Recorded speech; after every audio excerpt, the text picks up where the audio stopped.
Hello. You have no idea where I am, so I will tell you.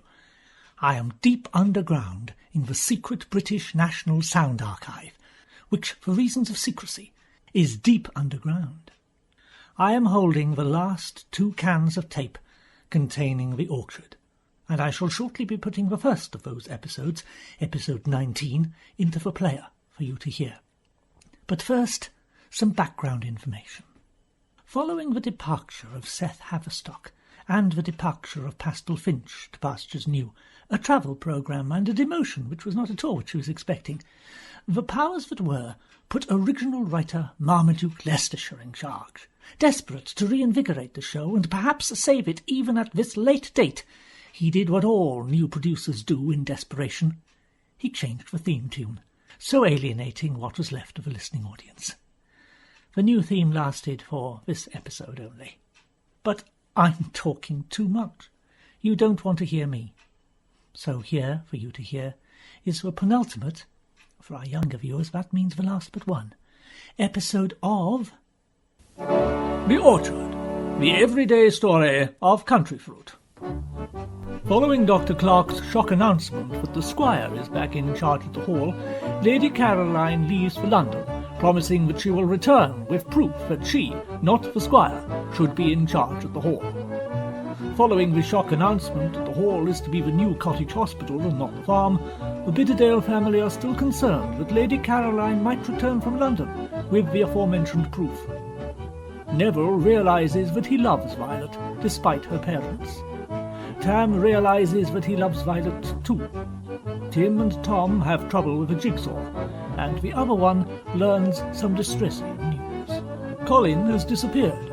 Miriam visits Jeff in hospital, where he is about to have the apple removed from his head. You sit yourself down there, Dad, where I can keep an eye on you, and you tell me exactly what's going on. What? No, you ain't having no supper. I shouldn't think you need it anyway after all that toffee. What? I want to know how a simple matter like finding out you had an affair with the Squire's mother, and as a consequence either the Squire is my half-brother or Lady Caroline is my half-sister, which according to you is which it must be because of her age, therefore enabling us to disinherit her and put the Squire back in charge for saving the farm for posterity, has suddenly become so complicated. But why has she gone to London? What is this proof she says she has? Well, I can see it's a letter. It's in green ink. My old ma used to use green ink. What does it say? War. No, don't read it aloud. I don't want the children to overhear. Give it me. What? No. Really? Oh, well, good heavens! I don't believe it. That changes everything. War. Oh, good morning, sister. I'd like to see my husband, please. Are you sure? Yes. Well, all right then. Which one is he?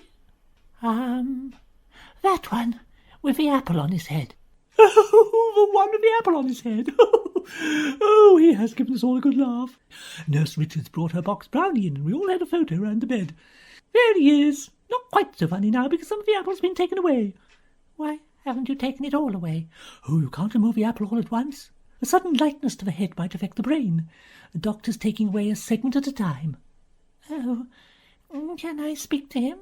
You can try, dear, but there's an awful lot of apple pap in his ears. That really should have been got out. Well, Colin was... I tried, but I didn't have a spatula. Ah, well, that explains it. Mr. Picton, your mother's here. I'm his wife. She says she's your wife. Miriam? Is it Miriam? Yes, it is. I had an apple on my head. Yes. Now, I must get on. They're recruiting for the new cottage hospital, and I want to get my application in. I'm going to try and get a job as a nurse. But I thought you were... Oh, never mind. What happened to me? Can you remember anything? No. Your Uncle Zack? My Uncle Zek. He's dead. Don't you remember what you heard him say when you were up a tree? Get down, you young idiot, before you fall down. No, not that. You heard him say something about the orchard not really belonging to him? I don't remember. Oh, it's like my entire childhood has gone. My first memory is hearing he died and that I had inherited the orchard. You remember me, though? No. No? No. But you knew my name. You said you were my wife, and the doctor had told me earlier that my wife is called Miriam. So you don't remember you hitting Colin? I hit Colin? Yes. Who is Colin? With a shovel. I'm afraid he didn't make it. Is he a manufacturer of garden tools? No. Ah, well, I expect he bought it then. Look, Jeff, the point is, you hit him and he's dead. But don't worry, I'll deal with everything. And no one will ever know that the orchard is not ours, or that I killed Colin to silence him. Well, they certainly won't hear it from me. Oh, right. Knock, knock. It's knock, knock. What is? The words knock, knock. Who's there? No, the Christmas cracker joke you're reading. It's knock, knock, not knock, knock. Not knock, knock? No.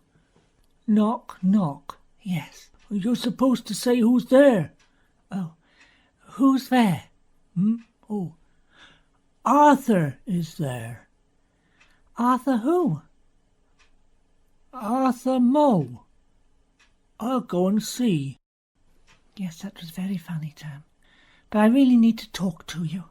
But it's your turn to pull a cracker, or you won't have a hat and a novelty item like me. I don't want a hat and a novelty item like you. That's not very seasonal. I'm being pulled in two ways, Tam. On the one hand, there's Neville, who wants me to go to dinner with him. And then you. He wants me to come to dinner? No. That's good, because I don't like all that posh food. You can't beat a good stewed turnip. That's what my ma always says. Yes, Tam. I can believe that. May, where are you, May? I'm sitting next to you, dear. Oh, yes, you are. I've written a letter to that fool Bathfoot, telling him about the hospital. He can't stop me, it's a private enterprise. Yeah, see what you think. Dear Dr. Bathfoot, you idiot. I'm going to open a hospital hall. You can't stop me because it's a private enterprise, and I'm going to do a lot of surgery. P.S. Do you remember that tomato you tried to cut on the picnic? It went everywhere. Everybody's still laughing about it. Oh, that was a nice way to end. On laughter. That's what I thought. We've come a long way together, May. Yes. Remember those early days? You, young, pretty, all the chaps buzzing round you like flies. Oh, I was one of them. Whatever became of that young man? Nervous, inexperienced. Didn't you operate on him for an ingrowing toenail? He disappeared after that. Ah, yes. Leaving the path clear for me to step in. You're a lucky lady, May. I was. I am. Happy days. But now a bright future. Yes. I thought we might turn part of the grounds into a memorial garden for patients who don't pull through. Oh, yes. You know how awkward undertakers can be sometimes with their questions, especially when you call on them a lot. Yes. Red tape. The squire thinks his son Neville could take on the undertaking duties. The boy is work-shy, but disposing of dead bodies will give him an interest. It did me. Yes. What about nurses? You need someone to be in charge of them. Yes. I could come out of retirement. But you were a secretary. I know what nurses get up to. I can keep an eye on them. Stop them chasing after doctors in their short skirts and black stockings. No doctor at my hospital will wear short skirts and black stockings. Oh, you mean the nurses? Yes. Well... Working together again, like the old days. Yes. Why not? With you beside me, May, this venture will be my greatest yet. It cannot fail to succeed. I'll put the kettle on. Your piece don't fit. No, your piece don't fit. My piece would fit if your piece wasn't in the way. My piece... Boys, will you put that jigsaw away now? You can do it again next year, like you always do. But his piece don't fit. Oh, for heaven's sake, there's only 5 pieces in the whole thing. Look, there, there, there, there. There. Oh, I done it. And now you can do it all again tomorrow. Right now, everybody, pay attention. I've got something very important to say. As you know, your old granny was a very wise woman with many wise sayings. But she was very superstitious, and after the disappointment of the twins, she was determined my next baby would turn out right, and she followed all the old ways. That's you. You're the twin. I'm not. You're the twin, and I'm the disappointment. No, I am. So, she hung a potato over the bed, put a feather in my shoe, and made your granddad sleep in the barn, although she often did that. War. Anyway, come the day the omens were bad. 'Twas a Thursday, which is never good. The rain was falling sideways from the east, and the wind was a-shaking the trees from the west, and Val Doonican was on the wireless. "No good will be done by a child born today," she said. "That child shall grow up to destroy this family and be its ruin." Oh, my, I ain't the ruin of a family. So when my child was born, your granny took it into the woods as a gift to the goblins. War. Oh, pixies then, they're all the same. But when she got there, she found another baby, all wrapped up in a basket. Well, she knew this must be a sign. In exchange for the bad baby, the pixies or goblins or whatever they were, they'd left a good baby. So she took that good baby and brought it home. Then what happened to me? That was you. Oh, then what happened to the other me? The good baby had been left by a young girl in her shame. But she'd scarcely got back to her home when her conscience struck her, and she ran back to the wood, unable to leave her child after all. But lo, there she found my baby, and took it home instead. That is why I've always thought of you as the other one. Oh, He took that quite well, really.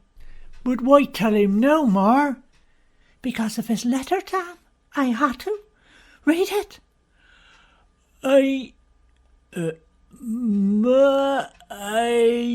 Oh, give it here. I later discovered that your blood baby is... Oh, You want something, Neville? Just to ask about Violet, Dad. What about her? I know she's from poor stock, and her parents, well, let's just say they're not as respectable as they ought to be. But I love her, Dad. Despite everything, I want her to be mine. Look, Neville, old lad, if you like a filly, march up to her front door and give it a sharp rap with your riding crop. And as soon as she shows her nose, don't waste time talking. Saddle her up and give her a damn good gallop. It's the only way. We are talking about ladies, aren't we? Yes, we are. I'm not sure of the best way to go about it. Not sure of a No son of mine is not sure of the best way to go about it. Look, you see this buttercup? Yes, And this... what's this? it's a chrysanthemum. Is it? Good Lord. Well, you see this buttercup and this chrysanthemum? Yes. Well, the chrysanthemum comes along and it says, "Hello, Buttercup, do you want to come out for a ride?" And the Buttercup says, "No, I'm doing my hair, and anyway, I haven't got a horse." So the chrysanthemum says, "That's all right, neither have I." So, the Buttercup... What? I haven't the faintest idea. Forget all that. Just go to the gal's house and ask around here for dinner. Actually, I already have. Eh? Well, what are you bothering me for, then? I can't believe it. I just can't believe it. I always thought I belonged in this family. How could they have lied to me all these years? Don't take on. Ma's always loved you like her own. You'll always be my big brother. Even though, technically, I should be in charge of a tractor now. But has she always treated me the same? So much now becomes clear to me. And that letter, can it be true? Is that whose child I am? What should I do? I think you should give me the keys to the tractor.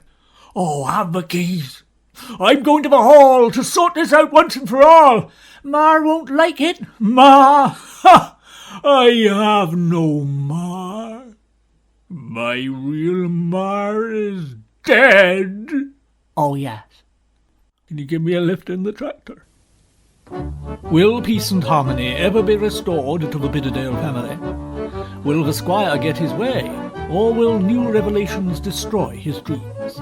Will Dr. Clark get the cottage hospital he dreams of? Will Jeff recover his memory and realise that it is his wife who has killed Colin, and not himself? Who might the orchard truly belong to? And, in a surprising development, we ask whatever happened to Mrs. Bidderdale's husband, Mr. Bidderdale. These questions and others will be asked in the next, final instalment of The Orchard. The writer this week is Helen the Duckling, the fruitery consultant is Professor Max Graviton, and the editor is Marmaduke Leicestershire. The Orchard is set in a non-specified geographical location.